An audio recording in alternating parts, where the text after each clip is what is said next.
I've always liked the idea of the Great Wall of China because it's never seemed much like a wall to me. It's more of a path wide enough to walk along and sturdy enough to hold millions of tourists. And it's always looked more like a bridge to me than a wall. Although it's not going over anything, it seems to connect towers and fortresses to one another.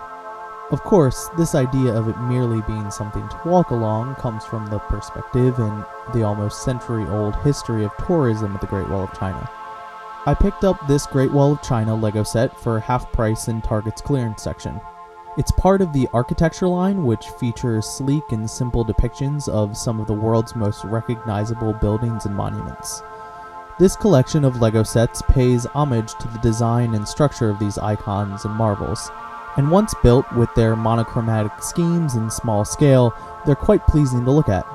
And although there is no expert designation on the architecture collection, this set is recommended for ages 12 and up, and it just feels grown up. You could display an architecture set in your office next to your succulents and prop against it business cards that you were really excited to get, but that you've never actually had any reason to give out. One of the most appealing aspects in these architecture sets is that they're able to condense complex bits of architectural design into sometimes just a single Lego brick. In this set, single bricks are used to represent the tops of trees surrounding the Great Wall. Like all of the sets in this line, this one is able to evoke the image of the Great Wall of China because the shape of it is so unlike anything else. The idea is that we would be able to identify this correctly even without the nameplate at the bottom, and all Lego has to do is hint at the shape of this structure. Any detail is left to be filled in through our minds, and that's such an incredible feat that Lego architecture designer Adam Reed Tucker has been able to accomplish. But it's also where this set goes a bit wrong. Although the Great Wall of China that we're used to was reconstructed during the 14th to 17th century Ming Dynasty to strengthen China's northern border from Mongol invasion, that itself was what was rebuilt after the wall failed and China fell under the control of the Mongol Empire during the Yuan Dynasty. And indeed, that wall was supposedly just a renovation of the same wall built over 1,000 years before that. But many historians now argue that this was not the case. It was not a single wall being renovated and reconstructed with every passing Chinese dynasty, but rather that there were multiple walls built independently of one another because a wall simply would be helpful to keep the Mongol Empire from invading. It wasn't about unifying a Chinese identity against the rest of the world. This wall wasn't a political statement. It was a practical solution to China being consistently attacked, killed, and overrun by Mongol invaders. But now we have the perspective to imagine this structure as something that started being built over 2,000 years ago because the Qin dynasty just happened to have a brilliant idea to make a great wall that would represent Chinese identity. That's hindsight, though. That's a glorification of history that makes for a simple story to tell tourists about Chinese culture and identity. But as Arthur Waldron says in his book on the Great Wall of China, subtitled From History to Myth, it's difficult to not get sucked into a romantic view of this structure. And history is complicated and messy, so we tell ourselves these stories that have very little historical merit in order to make sense out of our random world. Our stories help connect us to history and unify us to our ancestors. But just as a postmodernist might use a deconstructionist approach to challenge the inherent meaning or structural unity of a text or of a language, we must confront the unification of meaning throughout history. Postmodernism helps us see that there is no inherent meaning in anything, so we, out of necessity, place our own meaning onto it. And although Arthur Waldron argues that the Great Wall of China, this structure that has been around for thousands of years, doesn't actually exist as we want to believe, I'd argue that it does exist because we've created its meaning regardless of whether or not it's historically accurate. It seems then that Lego has done the same thing here to a wall that is either 2,000 or 4,000 feet, depending on who you ask, and they've clipped out a section, even giving you the option of connecting multiple sets together to build a longer wall, cloning each previous section. By including this in the architecture range of sets, it reinforces this notion that the physical wall is uniform and has always been unified from its inception 2,000 years ago.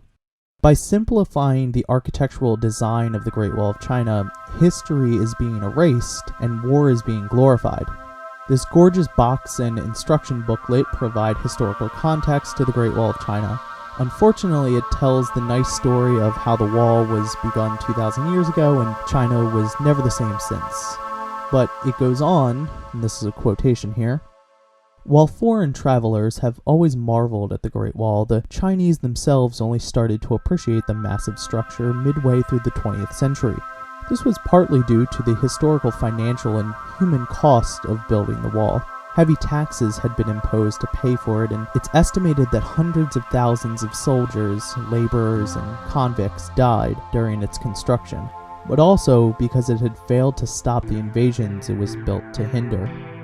This adds a bit of nuance to this conversation, but it seems strange to package this as some quaint Lego set when hundreds of thousands of people died during the construction of what it represents.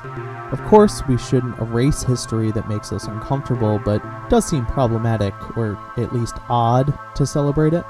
This simplification and uniformity has its drawbacks on the actual building of the Lego set too. At multiple times, I forgot which side was the front and which was the back.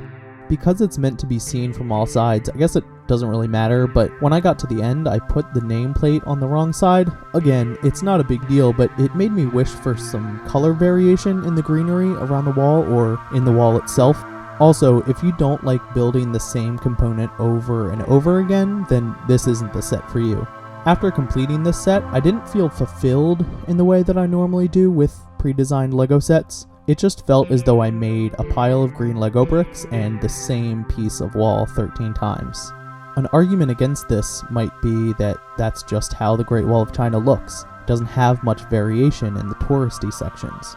But Lego didn't have to make this set. A modern wonder of the world doesn't necessarily make an interesting Lego set. But I guess it's pretty to look at.